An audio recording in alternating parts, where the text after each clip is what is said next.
Oi, pessoal! No Guilherme Ferreira Entrevista de hoje, eu vou conversar com Leopoldo Pacheco. Leopoldo é ator, diretor, maquiador, figurinista, cenógrafo. Leopoldo respira arte e exala talento por onde passa. Personagens marcantes, como o poeta francês Verlaine, na peça Pólvora e Poesia, no teatro, que lhe rendeu o prêmio Shell. Leôncio, em a segunda versão de A Escrava Isaura, ou o pirata Fred Sem Alma, da novela Novo Mundo, foram personagens que ajudaram a construir a trajetória vitoriosa de Leopoldo nesses quase 40 anos de carreira. Nós vamos falar um pouquinho sobre tudo isso a partir de agora. Leopoldo, seja muito bem-vindo. Prazer, obrigado. É um prazer estar aqui com vocês, falar um pouco sobre a carreira. É sempre bom. Muito obrigado, Leopoldo. Eu vou começar pelo teatro. Vamos entrar no túnel do tempo. 1985, sua estreia no teatro, peça Máscaras. Peça que lhe rendeu o prêmio da APCA. Falando nela agora, que lembranças vêm à sua memória?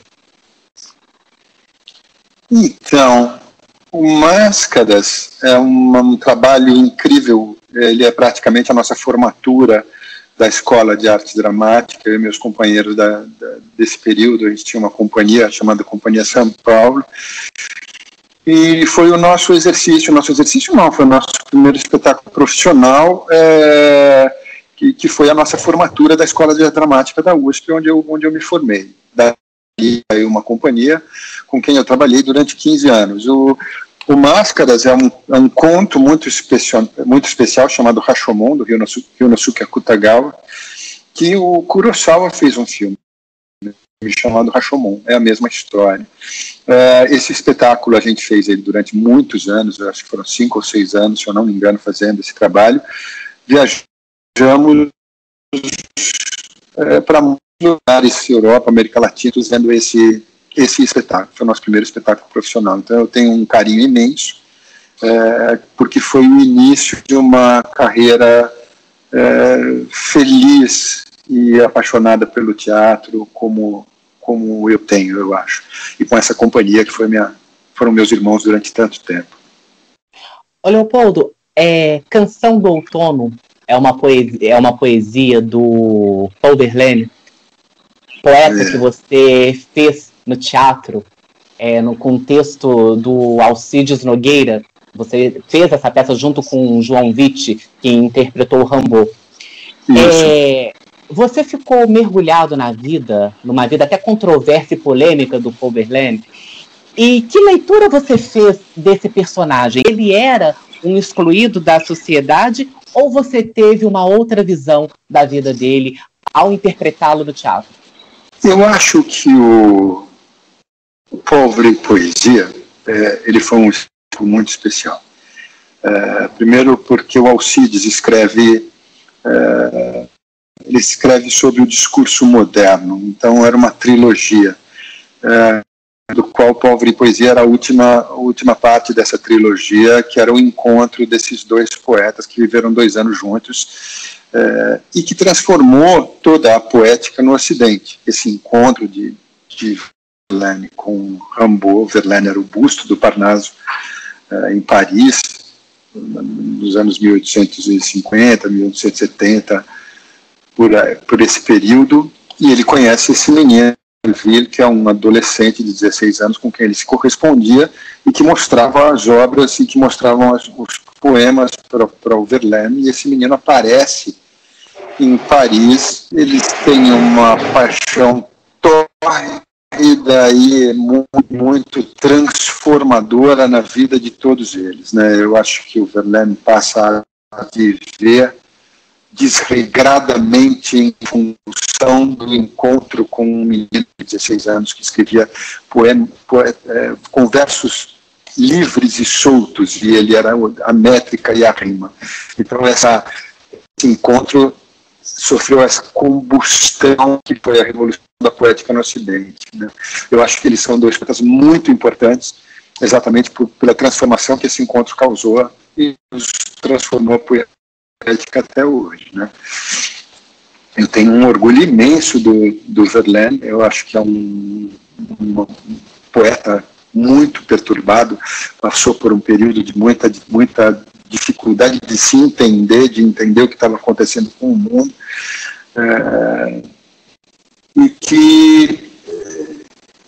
que tem uma obra incrível, difícil, muito difícil. Eu acho que quando você pega para estudar a obra, como eu peguei para estudar a obra do Verlaine durante o período que a gente estava ensaiando a peça, eu tinha que ler a prazo os poemas dele, porque realmente baixa um Saturno, né?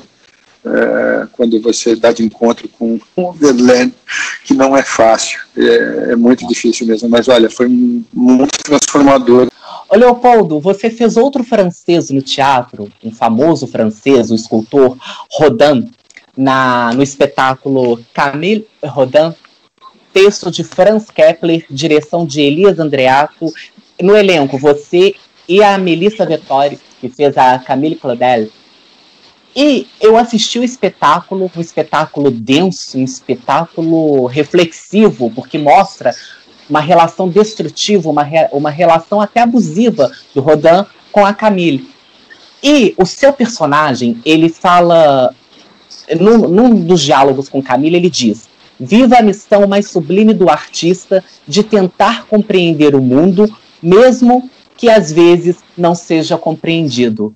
O que você compreendeu do Rodin durante esse espetáculo?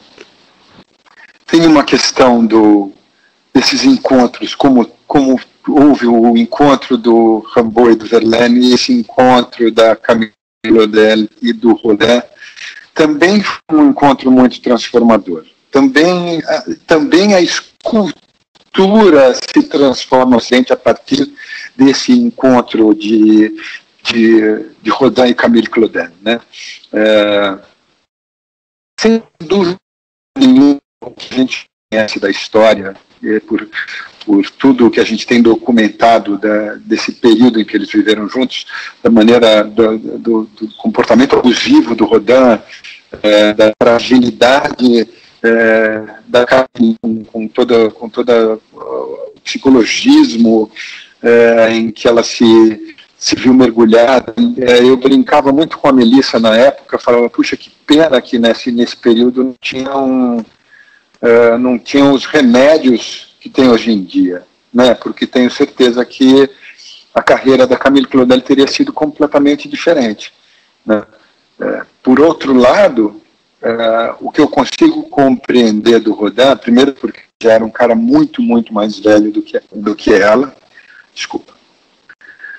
Primeiro porque ele já era um cara muito mais velho do que ela, ele já tinha uma carreira consolidada e se apaixona por essa aprendiz de 19 anos que aparece no ateliê dele, né, e que propõe a ele abandonar tudo e viver uma nova forma de vida e de arte juntos, livres, e ele não aceita, ele não quer, ele a carreira dele, que ele lutou tanto para conseguir ir para frente. Tem uma linha da escultura que considera muito o trabalho do Rodin como um trabalho verdadeiro de escultura, e ela colocam como uma menos importante, menos relevante. Eu não acho. Eu acho que a obra dos dois é muito importante. Ele esculpiu o homem, a escultura deixa de ser mítica, e ele passa a esculpir o homem como ele é, o homem simples, comum da cidade, e ao mesmo tempo com uma profundidade absurda. E ela esculpe a emoção, o amor, a tristeza, o abandono, e que é lindo, e que é um outro caminho de escultura com tanto sofrimento que tem toda a obra da Camille Claudel, né? Está tudo contido lá dentro da obra dela, né? Então, o que eu aprendi disso é que o que eu entendo do Rodin, um ser humano de pedra, um homem com uma alma de pedra, né? Acho que sim, acho que era uma figura muito dura, muito voltado para a obra dele mesmo, né? Durante esse espetáculo, você produzia as peças, as esculturas que estavam ali no palco, e você tem uma formação em artes plásticas. Você levou alguma escultura para sua casa? Não, na realidade, assim, o que eu fiz ali foi eu comecei um exercício durante os ensaios, pelo fato de eu já ter feito artes plásticas, de eu ter essa ligação toda com as artes plásticas, com esses personagens, eu levar a argila para o ensaio e ficar... Então, assim, tudo que eu ia nas obras que eu ia fazendo, eu fazia em cena.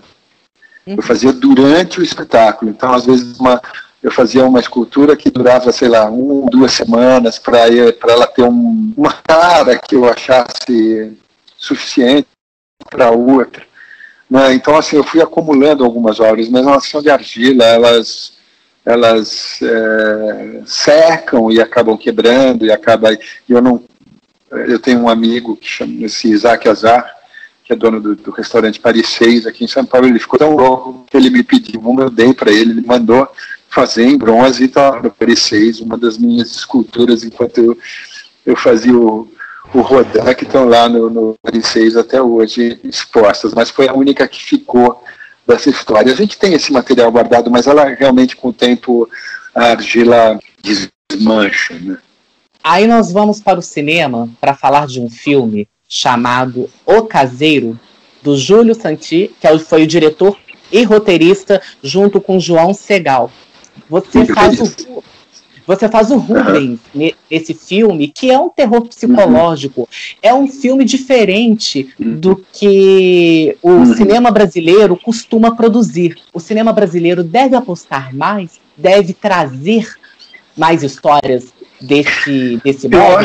Eu acho que sim, eu acho que está se apostando, né? Não só o cinema, as séries estão trazendo muito desse universo para a televisão, né? Eu acho que o cinema sempre teve, não o brasileiro, mas eu acho que o cinema brasileiro sim voltou a sua atenção. Hoje em dia você tem festivais de filmes de terror, você tem festivais ligados a esse tema que hoje em dia são incríveis, assim. Tem documentários feitos em cima de filmes ou da maneira de se fazer o terror no cinema, né? A gente teve o Zé do Caixão, que foi um mito importante para a gente do cinema de terror brasileiro, né? Que tinha trazia essa questão do terror e do humor sarcástico, né, que era incrível no Zé do Caixão, né? Eu lembro quando eu era criança, assim, eu tinha até medo do Zé do Caixão, né? Depois, com o tempo, você passa a conhecer, você passa a gostar daquela figura, e a gente aprendeu a conviver com o Zé do Caixão. Então, acho que sim, acho que o cinema brasileiro hoje em dia você tem muito mais esse assunto, tem muita gente interessada no terror, né? Então as séries e o cinema estão indo bastante para esse lado. Acho importante também, sem dúvida nenhuma. E gosto do Caseiro. Eu acho que o Júlio Santi é muito jovem, muito interessante, muito inteligente. O Joãozinho Segal é um menino também do cinema, de uma história de cinema, e de um jeito muito legal. Eu lembro que eu fiquei muito interessado, eu fiquei muito preso à maneira de se contar aquela história, e foi muito legal de fazer o filme, foi muito legal. E com um final surpreendente que deixa questões em aberto. Spoiler! Não posso dar spoiler. Falar, spoiler. Não, então eu não vou dar spoiler. Assistam, eu vou para a próxima pergunta, falando de Maria do Caritó, o filme que você fez no teatro e fez no cinema, mas eu vou trazer para o cinema. Você fez o Coronel em Maria do Caritó. Você vê, o Leopoldo, na transposição para o cinema, a peça indo para o cinema, você vê um pouco de literatura de cordel e de um lirismo na história da Maria do Caritó na telona? Acho que sim, ali, porque até esteticamente ele puxou muito para a singeleza do interior do Nordeste, né? ele puxou para essa singeleza o filme esteticamente, né? E o Nilton Moreno, que é o autor, ele é um pernambucano sensacional, né? O Nilton tem uma obra tanto no cinema quanto no teatro incrível. Então, assim, é um amigo querido. Eu tenho verdadeiro orgulho do Nilton. Conheci o Nilton fazendo teatro, ele era ator, eu conheci o Nilton de outra maneira, né? E a gente vem trabalhando junto aí há muitos anos, né? Então, fazer um filme Maria do Caritó, que eu tinha feito no teatro já, no cinema, fazendo o Coronel, que é um personagem que eu tinha um apego imenso e físico dentro dessa estética. E sim, o cordel passa pelo cordel que a gente tem no nosso sangue cultural, né? Passa pela estética do cordel que a gente tem no nosso sangue. Acho lindo o filme, acho lindo Maria do Caritó. Telenovela, Leopoldo, não tem como não falar de Leôncio, o vilão cruel, maléfico que você fez em A Escravizaura, de 2004 para 2005, na Record TV. Um personagem que foi brilhantemente feito tanto por você quanto pelo saudoso Rubens de Falco, que fez lá em 1976 a primeira versão de A Escravizaura, e ele foi o pai do Leôncio na versão que você participou. Aí eu vou emendar 3 perguntas e você responde, por favor. Você chegou a ler o livro A Escravizaura, do Bernardo Guimarães? Você teve acesso às cenas do Rubens da primeira versão, e como você buscou moldar o seu Leôncio para o público? A gente leu, sim, o Bernardo Guimarães na época. Nós fomos até lá em Campos do Goytacazes, onde a história aconteceu, fomos conhecer, gravamos algumas coisas por lá. Eu quando teve A Escravizaura original, eu devia ter 15, 16 anos por aí, mas eu lembro de ter feito esse cálculo na época. Então, eu não é que eu assistia muito, mas eu me lembro muito porque foi uma novela icônica, né? O Rubens foi um cara que fez um Leôncio icônico, que marcou. Lucélia Santos foi uma Isaura icônica, que marcou, né? Então, quando a gente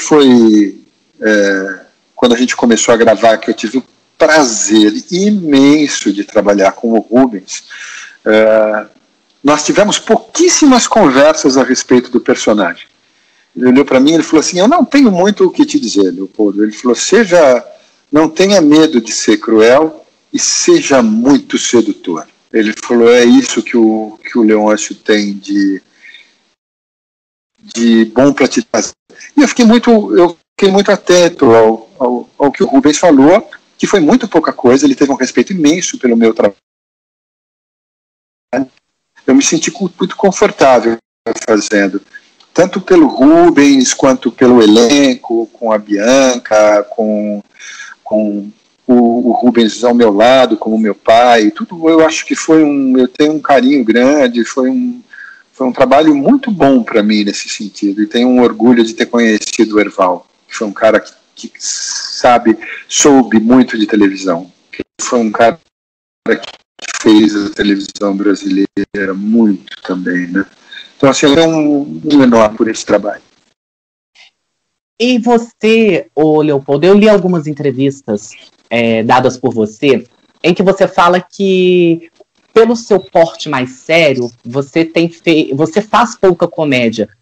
Eu me lembro de uma novela em que você estava com a veia cômica, junto com a Maria Clara Gueiros, Raul e Suzy, de Beleza Pura. Sim, é verdade. Um casal que fez um enorme sucesso, a novela da Andréa Maltaroli, lá em 2008.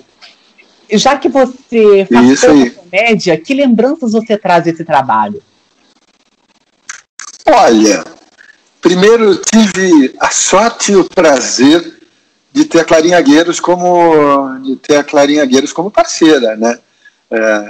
Eu aprendi com ela e a gente fez um casal divertidíssimo mesmo, mas eu tive essa felicidade de estar ao lado da Clarinha e de me sentir confortável para fazer comédia, né? Eu realmente, são poucos os trabalhos de comédia, eu acho que Eu tenho uma certa inveja, no melhor sentido, de quem é comediante. Eu acho muito difícil.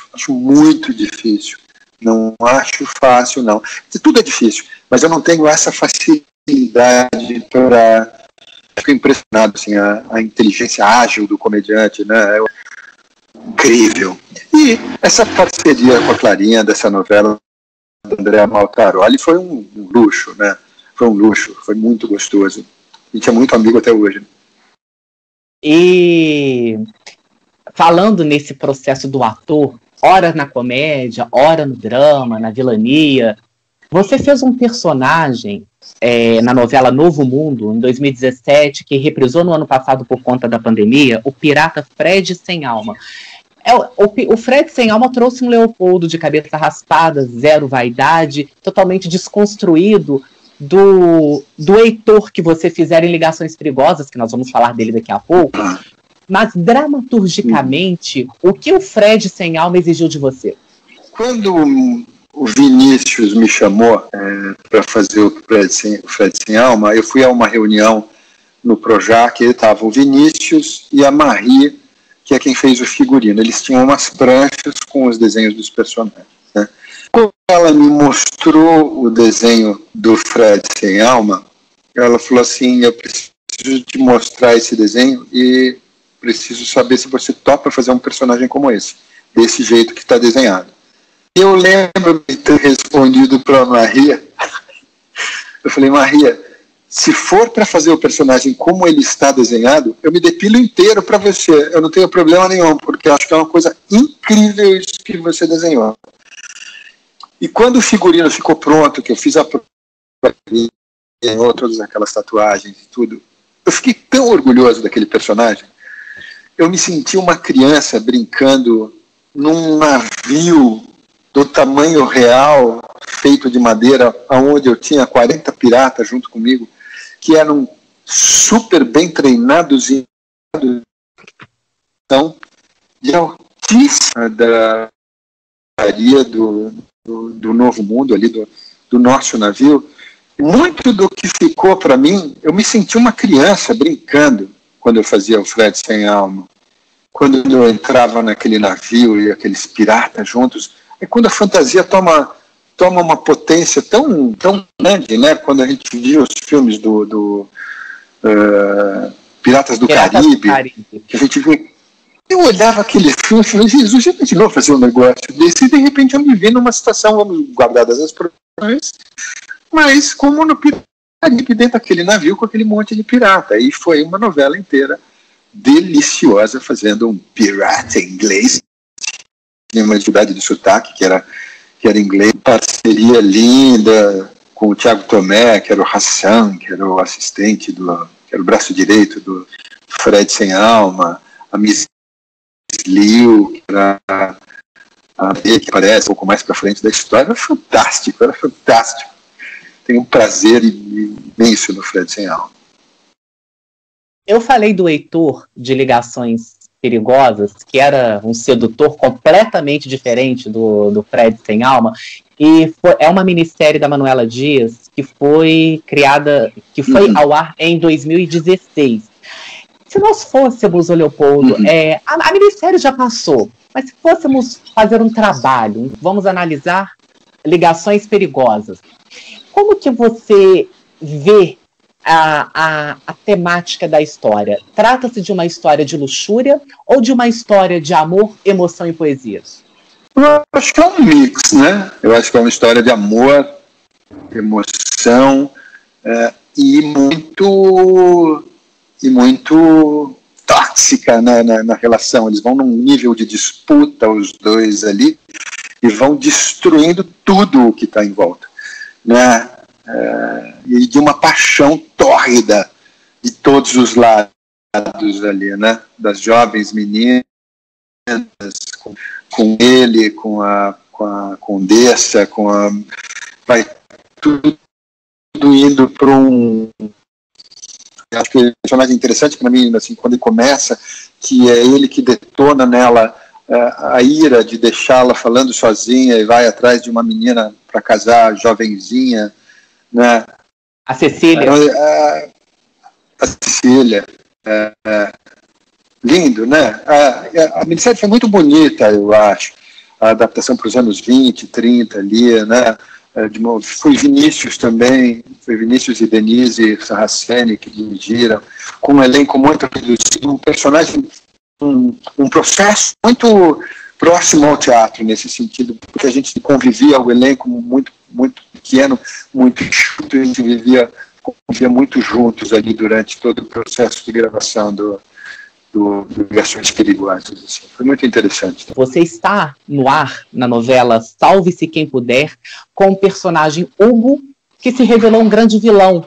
A novela foi interrompida por conta da pandemia, em março do ano passado. Vocês voltaram a gravar a novela em setembro, outubro do ano passado. A novela está no ar, mostrando os 50 primeiros capítulos, e a partir de maio a novela volta com os capítulos finais. É uma novela que vai ao ar em maio, totalmente gravada. Aí vamos falar do Hugo.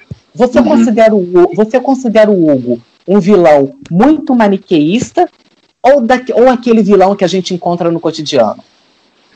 Eu acho que ele é maniqueísta, sim. Ele não é o do cotidiano. Eu acho que o do cotidiano pega mais leve. É que, enfim, também é spoiler, eu não vou poder te dizer para onde é que vai, mas vai para um lado barra pesada do personagem, da relação dele com essa mulher, né, que vai para um lado delicado e difícil, assim. Então, sim, é um vilão, mas não do nosso cotidiano, não. Eu acho que ele é um vilão doente. Ô, Leopoldo, então o Hugo é um tipo de personagem que você não consegue humanizá-lo ao final da novela? É aquela pessoa má? Não, imagina. Não. Mentira, consegue humanizar, sim. Eu acho, primeiro, eu gosto muito da novela, né? Um personagem que vai à loucura da manipulação das coisas em relação à paixão dele com a mulher, né? É um psicopata. Que é do nosso... um pouquinho, mas é muito bem escrito, é muito bem construído. Eu tinha raiva de ler as coisas que o Hugo fazia, né? Tinha raiva, imagina. Ô, Leopoldo, para encerrarmos a nossa entrevista, você me disse que tem feito ensaios através do Zoom, através dessa plataforma. Vem espetáculo novo nos próximos meses? Será online? O que você pode adiantar para o público? O que eu posso te dizer, algumas coisas, como eu estou já há um tempo dentro de um projeto no SESI, em São Paulo, chamado Tectônicas, que é um texto do Samir Yazbek. O SESI é um grande produtor de teatro. Eu não sei se você conhece, Guilherme, o SESI na Avenida Paulista tem um teatro popular gratuito que faz grandes produções.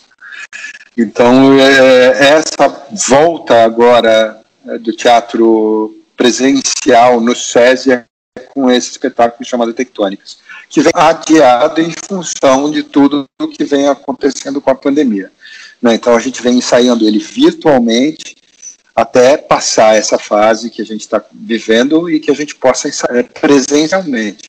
Ele já era para estrear agora em abril, já foi para junho, e assim por diante. Ele tem mudado a data em função da pandemia, né? Sim, um trabalho incrível de direção do Marcelo Lazarato, belo texto do Samir Yazbek, um outro dramaturgo com quem eu queria muito trabalhar, e estou tendo essa oportunidade agora. Estou envolvido com esse trabalho. Tem um outro projeto que é do Newton Moreno, que chama-se Sueño, que é para o segundo semestre, que a gente está começando reuniões esporádicas também pela internet, também pelo Zoom, para tentar ler o texto, discutir algumas coisas sobre esse projeto que é lindo, do Newton. Tem um outro trabalho que é para ser pela telinha aqui do nosso computador, que é um trabalho do Guilherme Leme, lindo. Esse eu posso falar pouco ainda, porque eu estou começando a tatear ele agora, não posso te dizer muito ainda. Texto do Neil Labute, são 10 pequenos monólogos, cada ator faz um monólogo, eu faço um desses monólogos. Então, por enquanto, eu estou no teatro com esses trabalhos, tentando, né? Tentando me agarrar com unhas e dentes ao teatro. Ô, Leopoldo, eu quero muito agradecer a sua gentileza, a sua presença e disponibilidade para parar seus compromissos e falar comigo por esses minutos. Muitíssimo obrigado. Imagina, obrigado você. Você é muito gente fina, Guilherme. Foi muito gostoso. Foi uma tarde boa. Muito obrigado, viu, querido? Um abraço imenso. Muito obrigado. Outro abraço para você e ao público de casa que assistiu essa conversa, aquele agradecimento sempre muito especial. Se você gostou, dê o seu joinha e, por favor, inscreva-se no canal. Se Deus quiser, na semana que vem estaremos de volta com outra entrevista. Um abraço e até lá!